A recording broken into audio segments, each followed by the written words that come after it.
Бажаю здоров'я, шановні українці і українки. Це був довгий і дуже насичений день.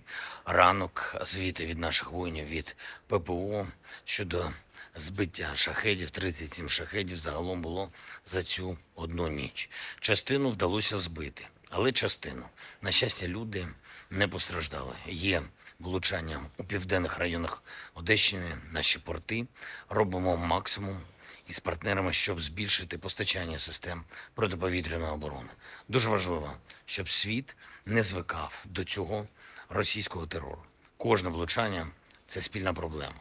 І не лише України, але й усіх тих у світі, чию стабільність Росія намагається знищити, коли б'є по наших портах, по нашій інфраструктурі. Зараз для російської держави це битва не лише проти нашої свободи і не лише проти нашої держави. Москва веде битву за глобальну катастрофу. Цим божевільним потрібно, щоб продовольчий ринок світу розвалився. Ці нові кризи їм потрібні збої в постачанні. Хтось там у них думає, що зможе на цьому заробити. Хтось там в Москві сподівається, що нібито щось собі виторгує. Це дуже небезпечні сподівання. Зокрема, і про продовольчу безпеку говорили сьогодні з нашими послами. Провів позачергову велику нараду з усіма керівниками та керівницями українських дипломатичних установ. Зібралася в Закарпатті напередодні нового політичного сезону в країнах-партнерах. Вже 16 місяців повномасштабної війни, і ми всі разом. Вся дипломатична команда України. Усі, хто працює в галузі нашої зовнішньої політики. Ми змогли зробити так, що світ бачить події цілком правдиво, так, як вони відбуваються, а не так, як події хоче змалювати російська пропаганда. Більшість країн світу за Україну. Ми досягли надзвичайно вагомих результатів в постачанні зброї для наших воїнів. Є потужні санкції проти Росії за терор.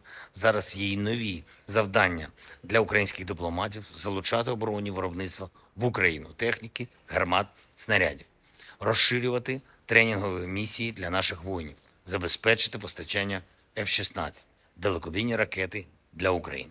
І завжди, абсолютно завжди, політичні рішення на користь нашої держави, нашої свободи. Попереду Кримська платформа, Генеральна асамблея ООН, саміт перших леді та джентльменів, глобальний продовольчий саміт, дуже важливий саміт формули миру, на який ми залучаємо світову більшість, відкриття переговорів з Європейським Союзом про вступ. Це завдання саме цього року. Підготовка більшого у відносинах з НАТО.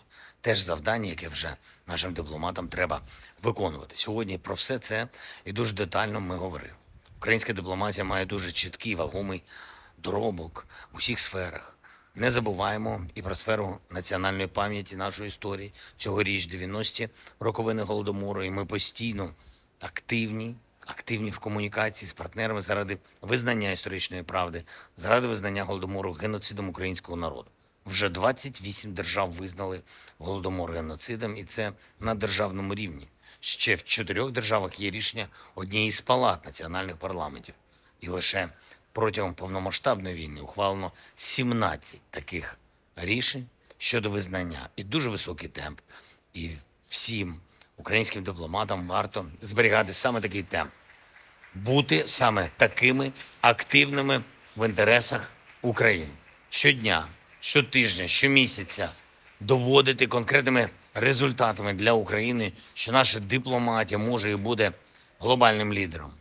Провів нараду щодо безпекової та соціальної ситуації в Закарпатті, питання кордону стратегічні для регіону, доповідав генерал Дейнеко, керівник Державної прикордонної служби, ґрунтовна доповідь очільника обласної адміністрації Микити. Відчувається, що в регіоні є потрібні результати. Молодці. Релокація бізнесу та створення нових робочих місць в різних громадах області. І це важливий напрямок роботи. Потужності для реабілітації наших воїнів, правильні проекти, багато ініціатив щодо розвитку економіки Закарпаття, тих можливостей, які десятиліттями не використовувалися. Зокрема, тут в регіоні вже почалась розробка родовище солі, яке може забезпечити всю Україну кухонною та технічною сіллю. Є інші проекти, щодо яких будемо говорити з урядовцями. Однозначно, Закарпаття буде одним з драйверів у розвитку для всієї України, економічного, соціального зростання. Завершуємо цей день у Берегові зустрічю з представницями угорської громади України. Важлива зустріч, освітяни, медики, представники громадських та релігійних організацій та обов'язково наші воїни, яких мав честь я нагородити. Хоробрі та відважні воїни, якими ми пишаємось всі ми, українці, всі ми, громадяни України, всі захищають нашу державу і свободу. Всі прагнуть перемоги для України, жити в Україні та розвивати життя тут заради своїх сімей, заради своїх дітей. Я дякую всім, хто захищає свободу. Я дякую всім, хто б'ється за Україну. 128-ма окрема гірська штурмова закарпатська бригада та 101-ша окрема бригада територіальної оборони. Я дякую вам, воїни, сьогодні особливо. Дякую вам усім. Берегово, Ужгород, Мукачево та все Закарпаття. Слава Україні!